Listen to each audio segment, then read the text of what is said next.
The horror movies I love are frozen in time. Stanley Kubrick's sublime The Shining breaks all of the rules. It breaks the rules of adaptation by completely upending the plot and meaning of Stephen King's original book. The plot of the movie doesn't even really make sense from a story point of view. King's book is very much about telekinesis inside people and inside the Overlook Hotel. The hotel wants the boy Danny because his powers are so great. In their way is the mother, strong and protective, who will keep them from getting the boy. They use recovering alcoholic Jack, the writer, to kill off the mother and bring the boy into the fold. In the movie, Jack simply loses his mind inside the potentially haunted hotel. Kubrick has simplified it greatly to focus on the claustrophobia of the snowed-in hotel and how it might break down a marriage. If The Shining was released today, it would be trashed by some 200 self-appointed critics who operate more or less as a hive mind that monitors issues of social justice, as every industry controlled by the left does. But in 2021, there is no such thing as a purely great movie, unless it crosses all of the T's and dots all of the I's. Amazon Studios has even written it into its DEI guidelines for filmmakers. The left has been consumed by its own righteousness and has become every bit the zealots of the evangelical right. The Shining is allowed to mostly exist as a film made before the religion took hold, pre-2014. It would not be made now the same way, not a chance. First of all, you could probably count on one hand those working today with Kubrick's talent and ability. But secondly, there's no way it would be told the way Kubrick decided to tell it. Kubrick's The Shining would be described as misogynistic, no doubt, by many of those who cover film. The irritation with the actress Shelley Duvall by Stanley Kubrick and star Jack Nicholson is clearly evident and, dare we say, hilariously funny. But it's funny in that way you might only get if you were a member of Generation X. That is, those of us who really were jaded throughout our young adult lives and preferred subversive art to almost every other kind. We think Taxi Driver is funny. We think Blue Velvet is funny. And yes, we think The Shining is funny. But it's also brilliant. The reason is, quite simply, that Stanley Kubrick is a great director. He took material that wasn't his and made it his. Kubrick's The Shining spoke about the social issues of the time in a quiet whisper, like many of the films of the late 70s did. Feminism in particular was taking a hit. If you remember the 80s, you'll remember how no woman wanted to admit she was a feminist. It had a negative connotation, at least to any woman who wanted to attract a man. You heard, "I'm not a feminist, but," a lot. It took a while for the word to come back into style. Of course, now it barely exists as a standalone movement because it's been overtaken by trans rights or non-binary or LGBTQIA+. Feminism? What's that? Stephen King wrote The Shining in 1977 and is and was most definitely married to and influenced by a feminist, his wife Tabitha. So the book isn't the same kind of commentary that the film version of The Shining is. If you're familiar with King's work, you know what an important person Tabitha is to him. He has called her his ideal reader, and there is no way she doesn't get the first pass when he writes a draft. Because of that, even with the awkward sex scenes factored in, his books have always been feminist-friendly. Kubrick, however, was having none of that. The film version exists inside the mind of a man who is driven so insane by his wife and son that he imagines a hotel driving him towards murder. If you had not read the book, that might have been your takeaway. I find the book actually scary and the movie kind of funny. Much of that is due to Nicholson's hammy but hilarious and magnetic performance as Jack. I think maybe he should be taken to a doctor. You think maybe he should be taken to a doctor? When do you think maybe he should be taken to a doctor? As soon as possible. As soon as possible. Jack. You believe his health might be at stake? Yes. You are concerned about him. Yes. And are you concerned about me? Of course I am. Of course you are. Have you ever thought about my responsibilities? Oh, Dick, what are you talking about? Have you ever had a single moment's thought thought about my responsibilities? Have you ever thought for a single solitary moment about my responsibilities to my employers? Has it ever occurred to you that I have agreed to look after the Overlook Hotel until May the 1st? Does it matter to you at all that the owners have placed their complete confidence and trust in me, and that I have signed a letter of agreement, a contract, in which I have accepted that responsibility? Do you have the slightest idea what a moral and ethical principle is? Do you? Has it ever occurred to you what would happen to my future if I were to fail to live up to my responsibilities? Has it ever occurred to you? Has it?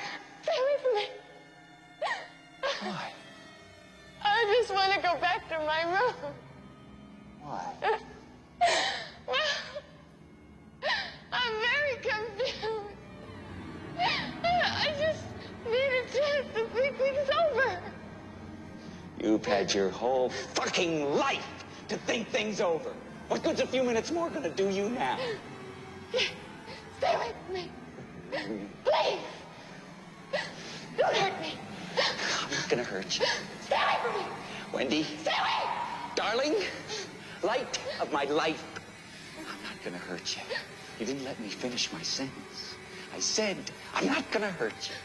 I'm just gonna bash your brains in. I'm gonna bash them right the fuck in.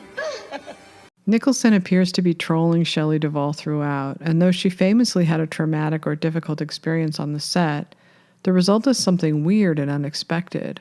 The more distraught she becomes, the harder he is on her, and somehow it becomes funny. This is one of the things about comedy that's hard to explain. If you dissect it and analyze it, there's nothing funny about it, but somehow it is. Even though Shelley Duvall is mousy and bullied by Jack in the movie, she still manages to be the feminist hero in the film, that she isn't really as much in the book. That's because she is saved by the character Scatman Crothers plays in the film. He's killed in the film, leaving Wendy to be the hero. The acting in The Shining is great, the story is pretty good, but what makes it timeless is the directing. If you want to know what great directing is, watch this film. Shots like this one. Kubrick doesn't have to make this scene funny. It's supposed to be scary. It's the scene where Halloran realizes that Wendy and Danny are in danger. But he makes it funny anyway in the 2 zoom shots. One of the bummers of living through 2021, if you love movies, is that the notion of what makes a great director comes secondary to their gender or skin color. A white man like Stanley Kubrick is expected to recede into the background to allow for marginalized groups to step up and be counted. And while there is certainly nothing wrong with inclusion, when it comes to great directing, enforcing equity can mean you are going to watch people praise movies that aren't very good, and ignore movies that really are great just to keep things equitable and fair.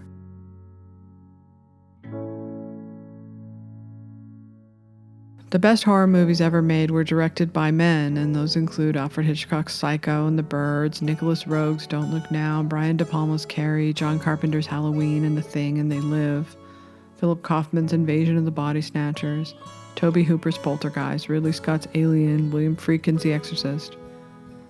I also count Steven Spielberg's Jaws and David Fincher's Gone Girl as horror films, even if they don't fit the traditional definition. Jennifer Kent, who directed The Babadook, and Mary Harron, who directed American Psycho, are among the short list of women whose films are on par with the best of the genre. I don't know why men are better directors than women. Some would say a patriarchal society handed directing to men, or that men are mentored and guided where women aren't. Some even say that men are more visually inclined than women since they were the hunters where women were the gatherers. Most people I know don't want to have this conversation. It is verboten. We have to all just pretend everything is normal and everything is going fine, and the only thing holding women back was sexism. Maybe someday that will be true. Maybe more chances for women will mean they eventually make movies that are as great as the ones men have made. I don't know. I just know that right now they do not. Not if we're counting the greatest films ever made. From my perspective, I love great movies. I hope that the best directors will still be able to make them and be celebrated for them, regardless of whether they are male or female. I do sometimes worry that great movies will have to come second to the ideology going forward. Woke casting and storylines are easy to spot for someone like me who grew up on movies from a different era. My daughter tells me that she and her friends mock films and advertising that are too obviously woke because they know when they are being pandered to, like any generation would. Great movies have to tell a truth. They have to be true to what they are trying to do. To get there, it is sometimes necessary to, as is the case with The Shining, be willing to risk people saying it is misogynist. It might be. There is no denying that it's funny that a guy like Jack would be trapped in a hotel with a woman like Wendy. Backing off even a little bit from that essential premise and the whole movie falls apart. The weather forecast said it's going to snow tonight.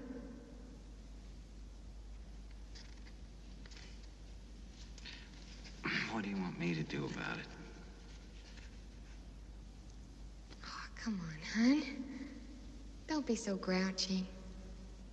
I'm not being grouchy. I just want to finish my work. Okay, I understand. I'll come back later on with a couple of sandwiches for you, and maybe you'll let me read something then. Wendy, let me explain something to you. Whenever you come in here and interrupt me, you're breaking my concentration. You're distracting me. And it will then take me time to get back to where I was. Understand? Yeah? Fine. And we're gonna make a new rule. Whenever I'm in here, you hear me typing.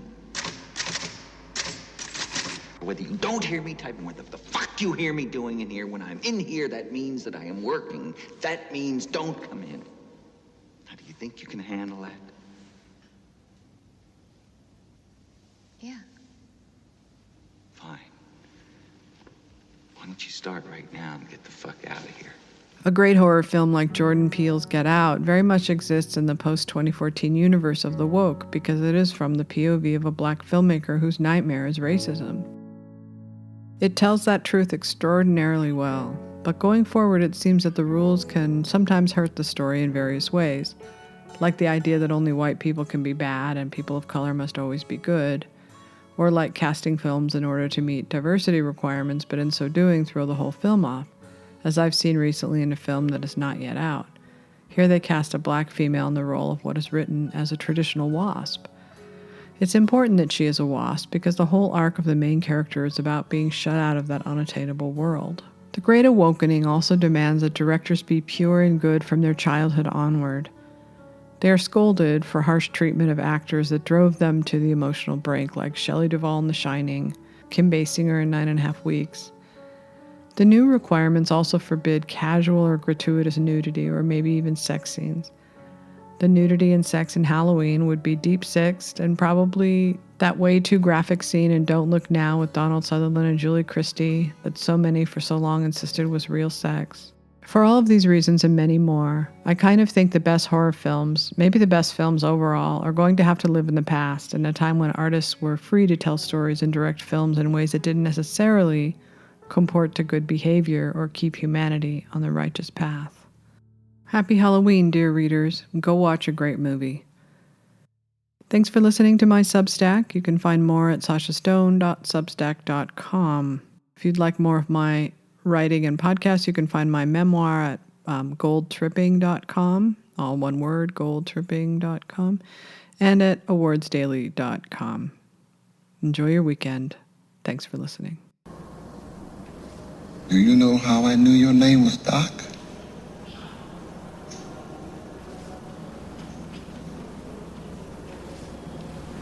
You know what I'm talking about, don't you?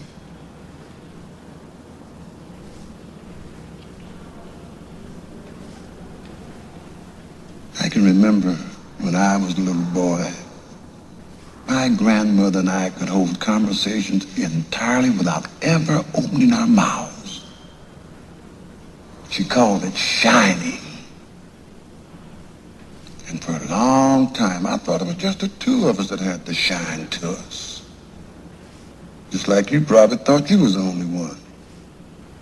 But there are other folks, though mostly they don't know it or don't believe it.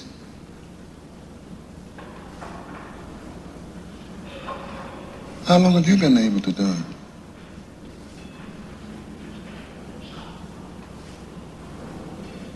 Well, don't you want to talk about it?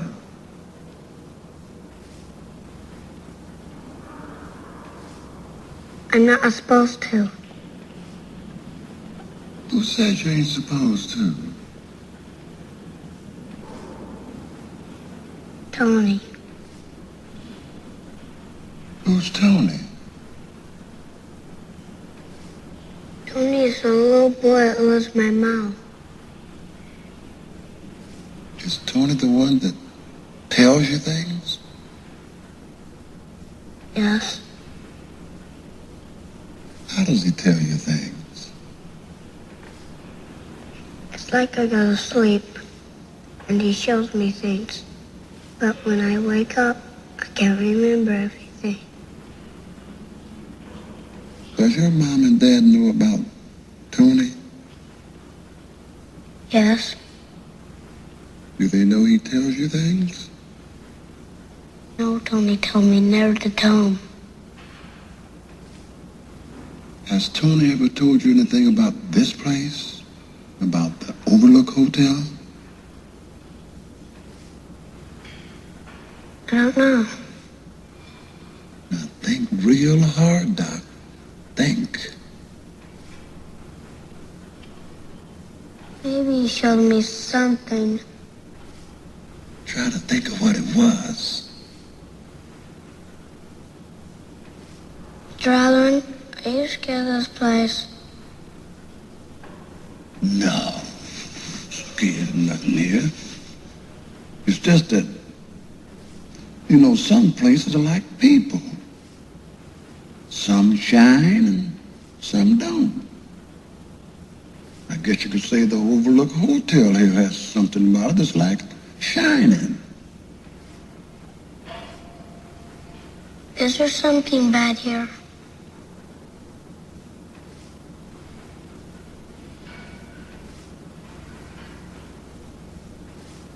Well, you know, Doc, when something happens, it can leave a trace of itself behind. Say, like, if someone burns toast. Well, maybe things that happen leave other kind of traces behind. Not things that anyone can notice, but things that people who shine can see. Just like they can see things that haven't happened yet. Well, sometimes they can see things that happened a long time ago. I think a lot of things happened right here in this particular hotel over the years. And not all of them was good. What about room 237? Room 237? You're scared of room 237, ain't you? No, I ain't. Mr. Allen, what is in room 237? Nothing. There ain't nothing in room 237. But you ain't got no business going in there anyway. So stay out. You understand? Stay out.